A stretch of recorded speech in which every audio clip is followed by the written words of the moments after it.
les bendiga. Bienvenidos a nuestra escuela bíblica virtual. Mi nombre es Helen de Collins. Un honor compartir este tiempo de estudio de la palabra de Dios con ustedes. Y antes de iniciar, les pido por favor que oremos.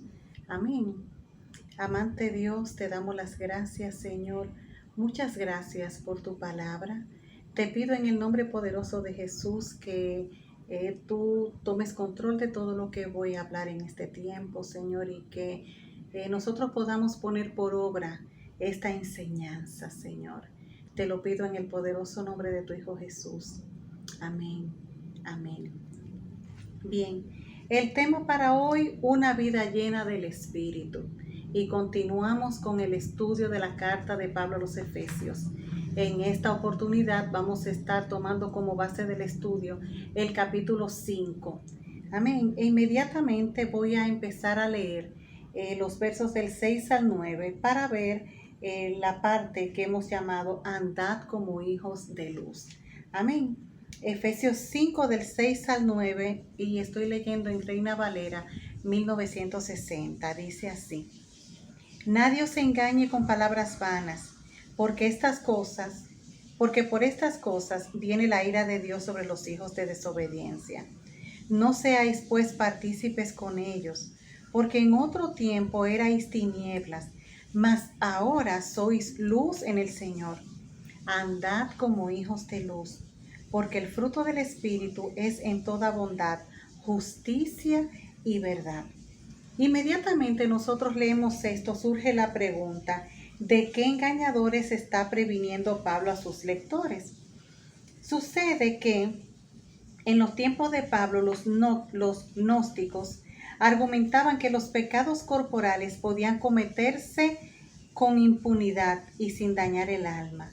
Lo cierto es que las enseñanzas de unos y otros eran, según el significado del término griego traducido, vanas, huecas, no tendrían un buen resultado por cuanto estaban vacías de contenidos pertinentes. Fíjense, en este tiempo, en la sociedad de Pablo, ¿verdad? Dicen, la sociedad de los tiempos de Pablo se parece a la nuestra en cuanto a la habilidad de los engañadores. Así como ahora los comunicadores sociales procuran convencer a sus destinatarios que todo vale en el campo de la ética, más de un orador antiguo hizo lo mismo. Como nosotros podemos ver en el libro de los Hechos, en el capítulo 17, verso 21, que vamos a leer, Hechos 17, 21, dice así, dice: porque todos los atenienses y los extranjeros residentes allí en ninguna otra cosa se interesaban, sino en decir o en oír algo nuevo. O sea, los atenienses no pasaban el tiempo en otra cosa que en decir o en oír la última novedad. ¿Les parece algo a lo que estamos viviendo hoy día, verdad? Podemos suponer que algo similar sucedía con los habitantes del Asia Menor. Los herederos de los sofistas, o sea, aquellos filósofos condenados por Sócrates, porque se valían de complicados razonamientos para hacer parecer lo falso como verdadero, se parece a lo que estamos viviendo. Les pregunto nueva vez, ¿verdad? Ellos estaban procurando convencer a los de Asia Menor de que se podía caer en lo inmoral gozando de total impunidad. Vemos que a esos engañadores se refería Pablo, a ese tipo de personas que quiere hacer parecer lo que no está correcto como si lo fuera. Si nosotros vemos el verso 7, dice: Pablo exhorta a sus lectores a no ser copartícipe. Esa es la traducción literal del término griego, traducido partícipes con los engañadores mencionados. O sea, Pablo exhorta a que no nos hagamos partícipes con este tipo de cosas. En el 8 dice, aquí encontramos la exhortación que da título a nuestro primer apartado: andad como hijos de luz. En el verso 8 encontramos esta parte: andad como hijos de luz. Esto es que debemos ser guiados por el Espíritu Santo y no por las tinieblas como éramos guiados antes de conocer a Cristo. Nosotros que hemos sido ya lavados con la sangre de Cristo, que hemos recibido al Señor, tenemos que dejarnos guiar por el Espíritu Santo y andar como hijos de luz, como hijos del Espíritu Santo. Dice el verso 9, ¿verdad? Pablo habla del fruto del Espíritu que viene como resultado de una vida guiada por el Señor. Es decir, que lo que nosotros debemos hacer es dejarnos guiar por el Espíritu Santo. La segunda parte la vemos en los versos del 10 al 17 y le pusimos por nombre la luz evidencia las tinieblas. Vamos a ver Efesios 5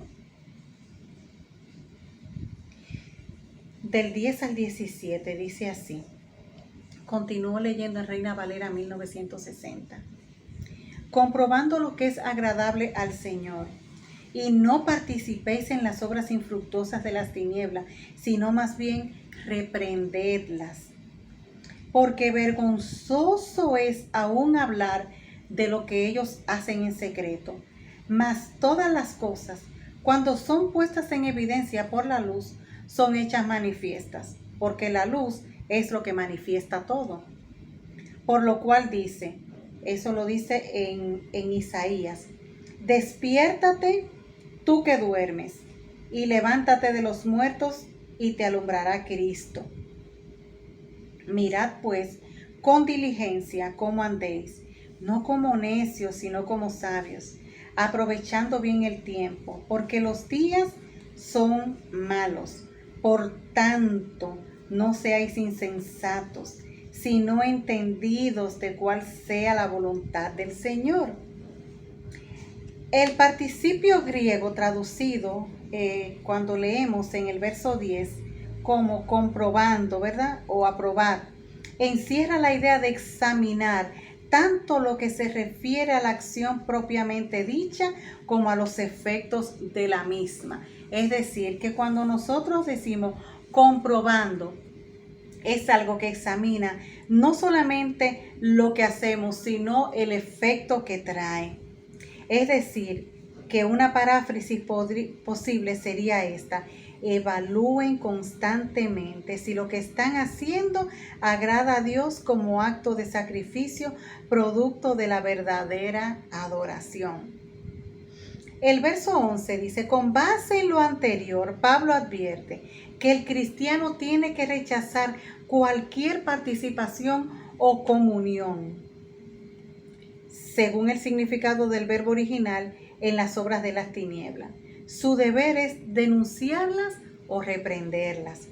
El verbo griego que figura en el original es el mismo que utiliza Juan para referirse a la obra de convencimiento de pecado que vendría a realizar el Espíritu Santo. Eso lo vemos en Juan 16:8 para los que toman nota. Y debo aclarar aquí, ¿verdad? Que, en cuanto a cuando el apóstol diciendo que es vergonzoso hasta hablar de ellas, el apóstol quiere hacer resaltar la enormidad y odiosidad de esos pecados. Fíjense, porque aunque no hay pecado grande ni pecado pequeño, hay algunas cosas que hasta vergüenza nos da mencionarla, producto de que son sangrientas, de que son inmorales, cosas, pecado que, como les digo, no es grande ni pequeño, porque todo es pecado. Pero hay cosas, amado hermana y hermana, persona que me está mirando, que da vergüenza mencionarlas, da apuro por lo inmorales que son. Entonces, a eso es el que Pablo se refiere cuando dice que algunas cosas da hasta vergüenza mencionarla. Para Pablo era evidente que el denunciar las obras de las tinieblas bajo la luz de Dios ponía en evidencia la lamentable naturaleza de las mismas. Y una de las características esenciales del cristiano debe ser precisamente la prudencia o sabiduría. Y ojo, no sabiduría de la que habla en Santiago, cuando dice que hay sabiduría humana que viene a ser diabólica, sino el cristiano tiene que tener una sabiduría divina, hermano. Nosotros no podemos ser sabios en nuestra propia opinión. No nos las sabemos todas. Aunque pidamos al Señor que nos ayude, no nos las sabemos todas. Entonces, la sabiduría sí que debemos procurar es la sabiduría divina, pero no una sabiduría humana. Amén. Dice en el verso 17, hablando de él, dice, ¿cuál es la conclusión de todo lo manifiesto por Pablo? Que en vez de vivir como insensatos, los hijos de Dios deben comprender cuál es la voluntad de Dios. O sea, nosotros no podemos andar haciendo las cosas conforme a nuestra voluntad. Cuando nosotros somos llenos del Espíritu Santo, debemos dejarnos guiar por Él. Tenemos que orar, tenemos que buscar el rostro de Dios y en todo ver cuál es la voluntad de Dios para nosotros obrar conforme a su santa y perfecta voluntad. Vamos a ver ahora ser llenos del Espíritu Santo y eso lo vemos en los versos del 18 al 20. Continúo leyendo en Reina Valera 1960, dice, no os embriaguéis con vino, en lo cual hay disolución. Antes bien, sed llenos del Espíritu Santo, hablando entre vosotros con salmos, con himnos y cánticos espirituales, cantando y alabando al Señor en vuestros corazones, dando siempre gracias por todo al Padre y Dios, en el nombre de nuestro Señor Jesucristo. En este versículo, la llenura del Espíritu Santo es presentada como un mandato. El tiempo verbal, ¿verdad?, usado en el griego, indica que la llenura del Espíritu Santo no es algo de una vez, sino que tiene que ser algo, una acción continua. Es por eso que usted y yo tenemos que pedir día a día ser llenos del Espíritu Santo. Que no me baste lo que Dios me dio ayer, sino cada día yo pedirle ser llena de su Espíritu. Porque de esa forma es que nosotros vamos a ir creciendo espiritualmente y llegaremos a la estatura del varón perfecto, que es Cristo. No es de una vez, bueno, ya me llenó el Señor, ya a mí me llenaron hoy. No, es cada día. Si es posible, cada momento, cada vez que podamos pedirle al Señor, lléname de tu Espíritu. Señor, lléname. Es una acción continua y en esta porción Pablo lo deja bien claro. El vino representa aquellas cosas que buscamos fuera de nosotros para que satisfagan necesidades que no queremos o no sabemos cómo someter a la soberanía de Dios. A veces buscamos la llenura en lugares incorrectos. A veces esta necesidad interna que tenemos todos del Señor, queremos llenarla con cosas que no van a llenarla. Por eso Pablo dice que no nos embriaguemos con vino. El vino representa eso, todas esas cosas que nosotros tomamos queremos usar para ser llenos. Cuando realmente de quien debemos ser llenos, porque es una persona, es del Espíritu Santo. Sobre el versículo 19 y 20 dice la forma en la que aparecen los 4 gerundios de este versículo. Dice hablando, cantando, alabando, dando gracias. Da a entender según las reglas gramaticales griegas, según las reglas de la gramática griega, que todos dependen del imperativo del versículo anterior. Así es que deben considerarse como consecuencias de la llenura del Espíritu. Es decir, cuando yo soy llena del Espíritu Santo, entonces yo hablo del Señor. Yo canto himnos, ¿verdad? Salmos, himnos, canto del Señor. Lo alabo y le doy gracias. La llenura del Espíritu en mi vida es la que provoca que yo hable del Señor. Es la llenura del Espíritu la que provoca que yo alabe al Señor. Y es esa llenura la que me motiva a mí, la que me lleva a que yo tenga que decirle, Señor, gracias. Es la llenura del Espíritu la que nos pone a nosotros en sintonía con el Señor, porque cuando estamos llenos de Él, entonces nuestra vida es a Cristo que va a reflejar. Entonces, nosotros vamos a reflejar al mismo Dios, vamos a reflejar a Cristo. Y por ende, mis acciones, mi proceder va a ser con sabiduría, va a ser con prudencia, va a ser correcto. Amén. Vamos a orar. Amante Padre, te damos las gracias. Gracias por tu Espíritu Santo, Señor, que es el consolador, es el que nos instruye, es el que nos enseña, el que nos redarguye, Señor, el que nos da convencimiento de pecado. Señor, es tu Espíritu Santo, es tu Espíritu Santo el que nos motiva, el que nos impulsa, Señor, a alabarte y a darte gracias.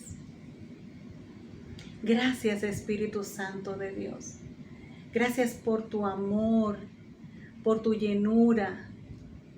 Gracias por tu gracia, Señor. Te pido en el nombre de Jesús, Señor, que cada una de las personas que me está mirando en este momento se decida por ti y puedan ser llenos de tu Espíritu Santo y puedan experimentar este gozo, esta plenitud que da el saber